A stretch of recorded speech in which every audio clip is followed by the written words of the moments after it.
নমস্কার, আমার নাম রিঙ্কি রায়। আমি আদর্শ প্রাথমিক বিদ্যালয়ের একজন ছাত্রী। আজ জলপক্ষর দ্বিতীয় দিন, তাই আমরা সবাই মিলে এই মডেলটিকে তৈরি করেছি। এই মডেলটির নাম হলো রেন ওয়াটার হারভেস্টিং মডেল। এই মডেলটি যদি আমরা ব্যবহার করি তাহলে আমরা জল সংরক্ষণ করতে পারবো। এই মডেলটি কীভাবে কাজ করে আপনাদের দেখাচ্ছি। প্রথমে বৃষ্টির জল গিয়ে এই ট্যাঙ্কে জমা হয়, তারপরে এই পাইপের দ্বারা গিয়ে এই ফিল্টারে গিয়ে পরিশুদ্ধ হবে। এরপরে পাইপের দ্বারা গিয়ে এই ট্যাঙ্কে জমা হবে।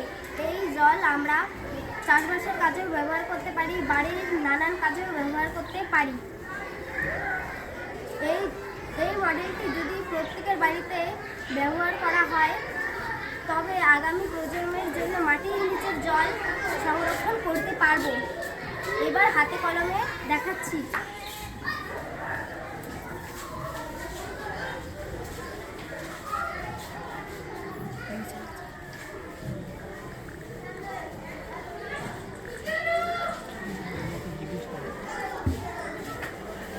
তাহলে এবার তোমরা কোথায় জল দিলে? ওয়াটার ট্যাঙ্কে। তারপর সেখান থেকে জল কোথায় যাচ্ছে?